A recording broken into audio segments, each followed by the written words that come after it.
Qala al-musannifu rahimahullahu ta'ala wa nafa'ana bihi wa bi'ulumihi fid dharain amin. Saudara-saudara, mari kita melanjutkan pembelajaran tentang pengkajian kitab Kasyifatus Sajah atau Safinatun Najah. Fasal ini adalah fasal menerangkan tentang syarat wudhu. Berwudhu itu tidak langsung berwudhu. Berwudhu itu membutuhkan syarat supaya wudhunya sah atau wudhunya tidak menjadi wudhu yang batal. Maka bagi seseorang yang berwudhu, dia harus melaksanakan syarat-syarat ini. Karena syarat ini adalah sesuatu yang dilakukan sebelum wudhu. Karena yang dimaksud dengan syarat adalah melakukan sesuatu yang mengesahkan sesuatu tapi sebelum sesuatu atau di luar sesuatu. Kalau wudhu berarti sebelum wudhu. Maka jika kita tidak melaksanakan ini, artinya wudhu itu wujuduhu ka'adamihi. Adanya wudhu tidak akan bermakna sebagai wudhu dan tidak akan menjadikan wudhu itu bisa sempurna bahkan menjadi batal. Syurutul wudhu utai pira-pira syaratnya wudhu asyratun iku ana 10. Ada 10 hal yang membatalkan wudhu.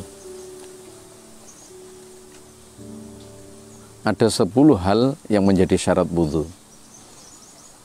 Pertama, orang itu bisa wudhu kalau dia al-islamu Islam. Dia adalah orang yang memeluk agama Islam.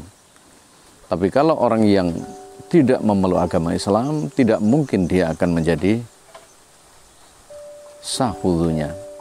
Jadi orang selain Islam tidak sah wudhunya, hanya orang Islam yang sah wudhunya. Dia harus masuk Islam dulu sebelum dia harus berwudhu.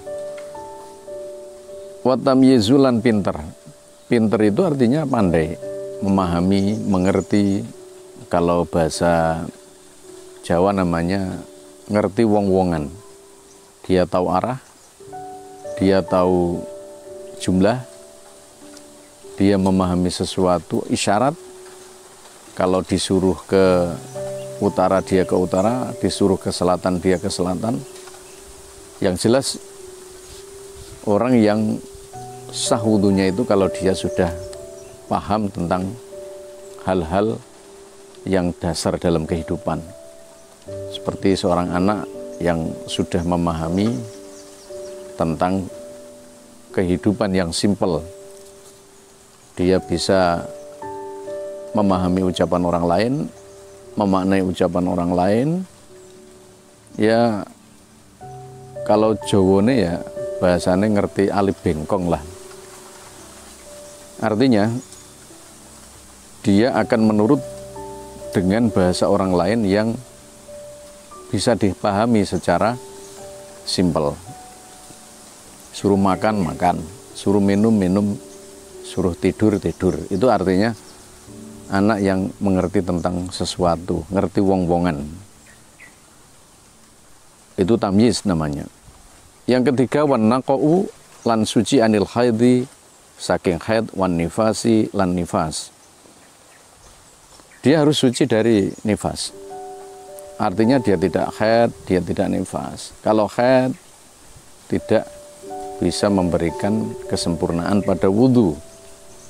Kemudian kalau dia haid, kalau dia wudhu berarti wudhunya tidak sah karena syaratnya orang wudhu adalah suci dari haid. Man nifasu dan nifas. Lan nifas. Apa yang dimaksud dengan haid itu dulu? Yaitu darah yang keluar dari rahim perempuan dalam keadaan sehat. Kalau dalam bahasa lain namanya menstruasi. Itu wudhunya bisa sah kalau tidak menstruasi. Nifas artinya adalah darah yang keluar dari rahim perempuan pada saat setelah melahirkan. Kalau nifas berarti syarat wudhunya tidak tercapai. Selanjutnya wa amalan saking barang yamna'u kang nyegah apa ma pusulul ma'i ing tumekane banyu ilal basyarati marang kulit. Syarat selanjutnya adalah orang bisa wudhu itu kalau dia bebas dari hal yang menghalangi air itu menyentuh pada kulit. Apa contohnya? Hal-hal yang menghalangi masuk atau menyentuhnya air ke kulit, ada cat, kemudian ada lem, ada benda-benda lain yang menutupi kulit sehingga kulit tidak tersentuh oleh air. Itu harus dihilangkan dulu. Selanjutnya adalah wa alla yakuna 'alal 'udwi ma yughayyirul ma'.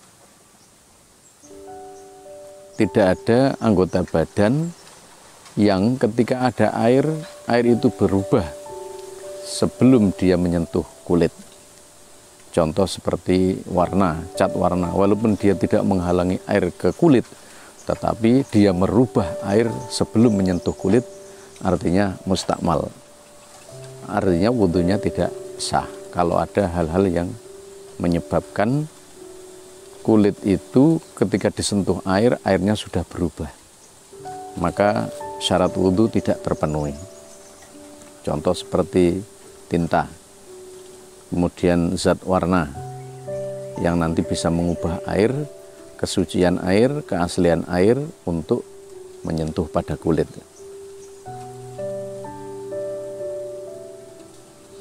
Kemudian selanjutnya, apa syarat?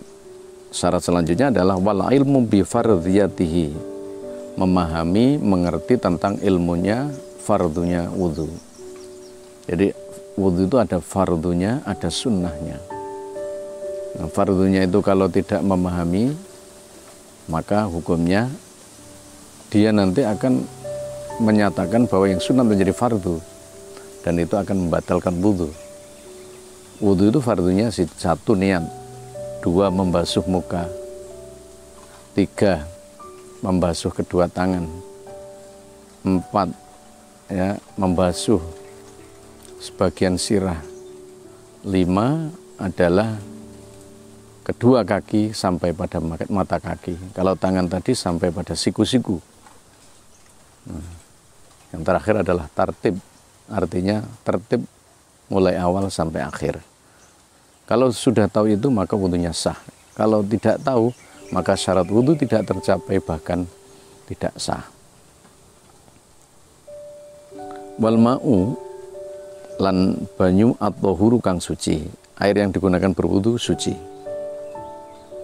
Artinya syarat wudhu itu harus ada air yang suci. Kalau airnya tidak suci maka hukumnya adalah wudhunya juga tidak sah. Wa dukhulul waqti lan manjingi waktu.